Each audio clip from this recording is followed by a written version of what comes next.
ये बहुत भयावह स्थिति है नेपाल में आज। और मुझे लगता है कि जो पूर्व प्रधानमंत्री ओली जी ने जो अपना इस्तीफा दिया है, ये एक सही कदम है। कल जो प्रोटेस्ट हुए, जो सोशल मीडिया के जो बैनिंग के कॉन्टेक्स्ट में जो कल प्रोटेस्ट हुए, उसको बहुत बुरी तरह मिस हैंडल किया गया। जो कल जो बच्चों को मारा, तो मुझे लगता है उससे इतना ज्यादा आक्रोश हुआ है नेपाल की जनता में, इसीलिए ये परिस्थिति हुई है। जब मैं कुछ महीने पहले नेपाल गया था, सब लोग मेरे से पूछ रहे थे, नेपाली मेरे दोस्त जर्नलिस्ट भी, वो मेरे से ये पूछते थे कि नेपाल में आपको लगता है बांग्लादेश जैसी स्थिति हो सकती है? अब देखिए आज हो गई वो स्थिति। अम्बेसडर रंजीत रे जी, आपका बहुत बहुत स्वागत है। आपने टाइम दिया आज एएनआई को। आपने नेपाल में सर्व किया है एज एम्बेसडर और आपने एक फैंटास्टिक किताब लिखी है, काठमांडू डायलेमा। आप किस तरह का डायलेमा आज देख रहे हैं जो दिख रहा है वहां पर आज?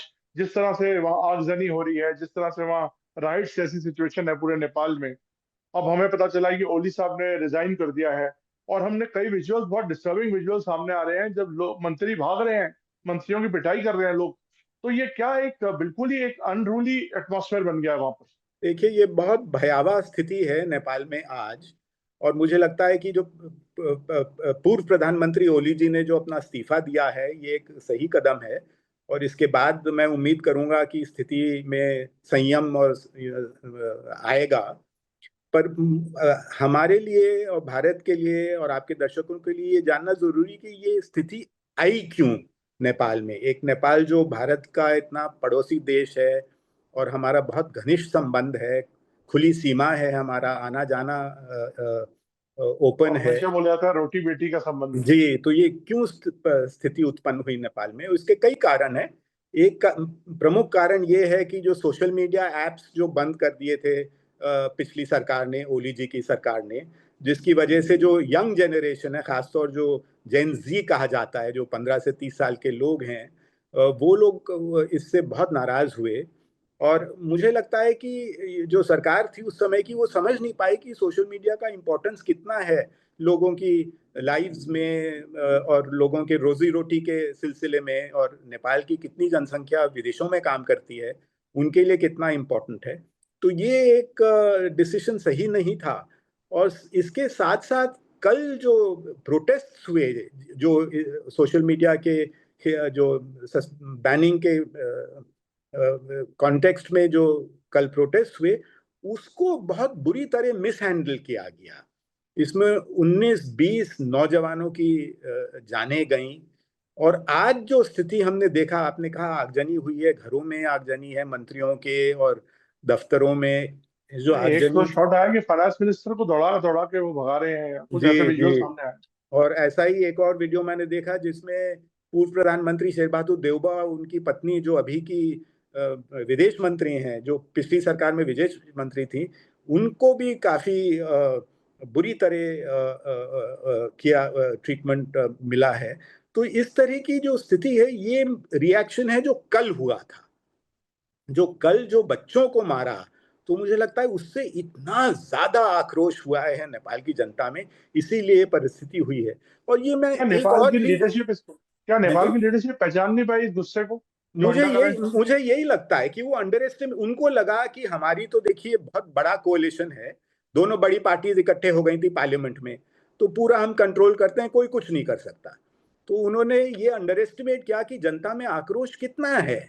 और आक्रोश केवल सोशल मीडिया की वजह से नहीं था, आक्रोश इसलिए भी है कि इतना वहां करप्शन है, और जो पॉलिटिकल लीडरशिप में करप्शन इतना है, और उस करप्शन की कोई सजा नहीं मिल रही है।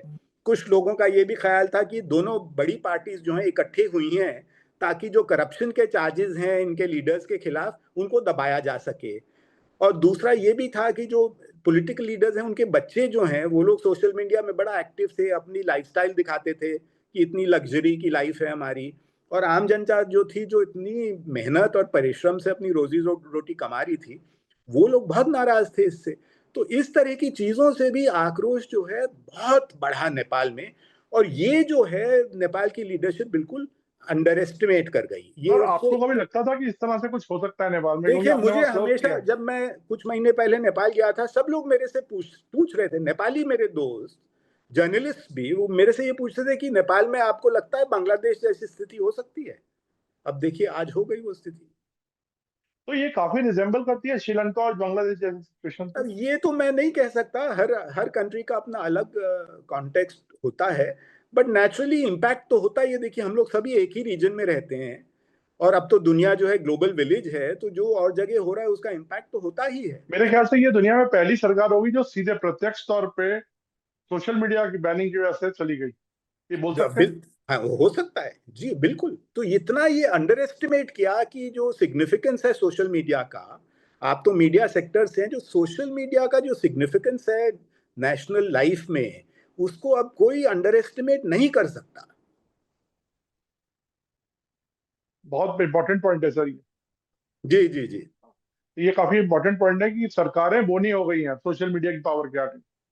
क्योंकि अब जो है कोई भी किसी भी व्यक्ति के साथ डायरेक्टली बात कर सकता है, आपको ट्रेडिशनल मीडिया की जरूरत ही नहीं है, आपको कोई इंटरमीडियरी की अब जरूरत नहीं है, आप डायरेक्टली जनता से बात कर सकते हैं। तो इसमें पॉजिटिव्स भी हैं, नेगेटिव्स भी बहुत हैं। मैं आखिरी सवाल की तरफ आ रहा हूँ सर अपने, कि आपको क्या लगता है अब क्या कोई नई लीडरशिप उभरेगी? हमने जैसे देखा कि जो मेयर हैं वो आगे आ गए, जो जेल से बाहर एक और लीडर आ गए, तो क्या अब मेन स्ट्रीम पॉलिटिक्स वहां पर की समाप्ति हो गई है और अब क्या नई लीडरशिप उभरेगी? पॉलिटिकल इंस्टेबिलिटी आपको लगता है कि लंबे दौर तक अभी रह सकती है नेपाल में? देखिए नई लीडरशिप को उभरना पड़ेगा, कोई भी पावर जो है वो वैक्यूम नहीं सहती है, तो नई लीडरशिप उभर के आएगी।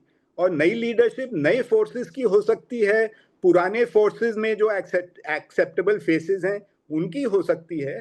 तो मुझे लगता है नई लीडरशिप तो डेफिनेटली उभरेगी। और मुझे थैंक ये भी लगता है कि अब स्टेबिलिटी आएगी नेपाल में। ऐसा नहीं है कि ये जो आज की जो स्थिति है ऐसी ही बनी रहेगी।